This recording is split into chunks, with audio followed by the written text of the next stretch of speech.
Salut, j'espère que tout le monde va bien. On se retrouve aujourd'hui pour une nouvelle vidéo où je vais vous partager les derniers livres que j'ai achetés. Je sais qu'à un moment donné dans ma vie, je me suis dit j'arrête d'acheter sauf si le livre est vraiment magnifique et je fais plutôt des achats audio où j'emprunte via l'abonnement Kindle. Ce moment était très fugace et je ne l'ai jamais retrouvé. Quoi qu'il en soit, commençons. Le premier, c'est un magazine, c'est une revue qui paraît tous les 3 mois, qui est éditée par La Déferlante, qui est un média féministe indépendant, autofinancé. Il y a des intervenants divers et variés sur tout un tas de sujets très intéressants. Ce trimestre-là, on est sur les révolutions féministes. Et du coup, à l'intérieur, on retrouve des papiers de Fatima Aswaq, une rencontre entre Assa Traoré et Sophie Binet, un débat sur comment résister à l'extrême droitisation des médias, le web, les masculinistes et la biologie, le grand détournement. Beaucoup de sujets qui m'intéressent, je vous en parlerai plus en détail. Et petit point d'attention, l'entrée débute avec une BD par une autrice rouennaise, donc on aime beaucoup. Je vous parle maintenant du premier album de La Déferlante qui s'appelle Idou, qui sort le 8 novembre, que j'ai pu avoir et lire, qui se passe sur une île où il y a un volcan. Et il y a un enfant, donc l'île c'est Idou. Cet enfant s'endort tous les soirs paisiblement, bercé par les bruits du volcan, sauf qu'arrivé un moment, les villageois et les villageoises, ils se disent nous on a des insomnies et on pense que c'est à cause du volcan, donc on va l'éteindre. Quelle brillante idée. C'est un album écoféministe, queer, qui aborde les thèmes de la solidarité et du lien qu'on peut entretenir et qu'on doit entretenir avec la nature, que je vous recommanderai dans une autre vidéo. On va maintenant parler de 3 romans. Le premier, c'est Et d'une vie tout animale de Sandrine Bourguignon, qui est un livre qui a l'air tout doux. J'ai lu les premières pages et c'est vraiment un livre tranquille, même s'il aborde des sujets particuliers, puisqu'on va suivre une biographe qui s'exile dans le causse du Quercy pour fuir son passé et essayer de surmonter en fait ce qu'elle a vécu. Cet endroit, c'est l'endroit où un de ses clients habitait, et en fait, vu qu'il lui en a parlé au fil des séances, elle s'est sentie happée par cet endroit, donc elle y est allée. Le roman va la suivre donc dans son quotidien, ce que je disais, elle va rencontrer un chien errant, on va avoir beaucoup de descriptions des lieux, des endroits, de tout ce qu'elle voit en fait, comme si on était à sa place. Et pour les premières pages que j'ai lues, je trouve que on est tout de suite immergé et c'est très agréable.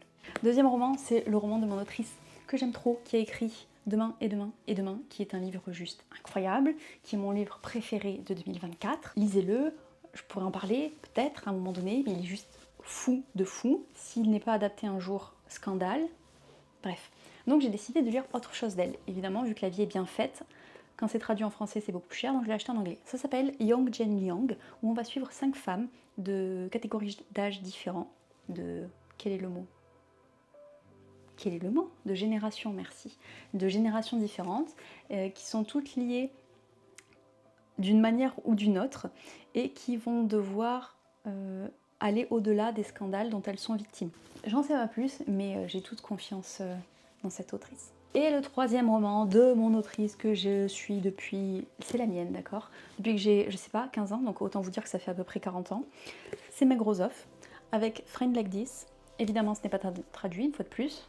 Qu'est-ce qui se passe ? On est à New York, une personne commence son internat à la fac. Elle va se faire donc elle est toute innocente, toute incroyable. Elle va se faire 2 amis, un garçon et une fille. Et ensemble, ils vont avancer et créer un lien d'amitié particulier. Ils vont vivre des péripéties. Avec forcément, vu que c'est cette autrice, on la connaît. Enfin, moi je la connais, mais je sais qu'il y a des sujets cachés, des non-dits, et j'aime beaucoup, donc j'ai hâte de me plonger dedans. Les 2 derniers livres que je vais vous présenter maintenant, ce sont des essais. Le premier, c'est de Catherine Gray, Mon année sans les hommes, mes plaisirs insoupçonnés du célibat. C'est une analyse, je pense que tout est dans le titre, est-ce qu'il y a besoin de détailler ? Pas sûr. La question de base, c'est et si la révolution passait par le choix du célibat ? Et le dernier, que j'ai acheté dès sa sortie parce que j'avais très hâte de le découvrir, c'est Désirer la violence de Chloé Thibault, ce que la pop culture nous apprend à aimer. Donc en fait, c'est une analyse sur le fait que maintenant, notamment par exemple au travers des romans, il y a beaucoup de clichés. J'en parlais dans une vidéo récemment, mais voilà, des clichés où potentiellement, si le mec est un peu violent, eh bien, ça va attirer la meuf, ça va l'exciter et ça va être incroyable. Sauf que le fait que ça soit ça, de lire que des choses comme ça peut imprégner Enfin bref, je vais pas vous faire la chronique du livre, mais j'ai acheté ce livre-là et je le chroniquerai très prochainement.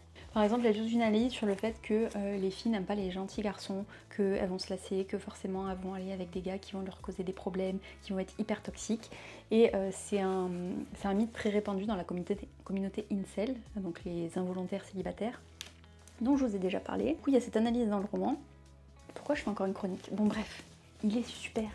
C'est pas un roman, c'est un essai. J'ai aussi, grâce à mes crédits audibles, pris Intermezzo de Sally Rooney, qui vient de sortir il y a quoi, 2-3 semaines, et qui est incroyable, comme tous les Sally Rooney. Vraiment, il y a des autrices, c'est des bangers.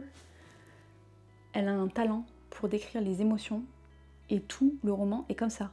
Genre, des fois tu lis des livres, c'est un peu, tu consommes, tu vois. Mais là t'as les émotions, et aussi, incroyable. J'ai tellement speedrun la vidéo que je vous ai même pas fait de fin. C'est très très grave, j'en suis consciente. Donc je vous remercie à toutes et à tous d'avoir regardé la vidéo. Si vous avez lu certains de ces livres, n'hésitez pas à partager votre avis. Et on se retrouve bientôt. Salut!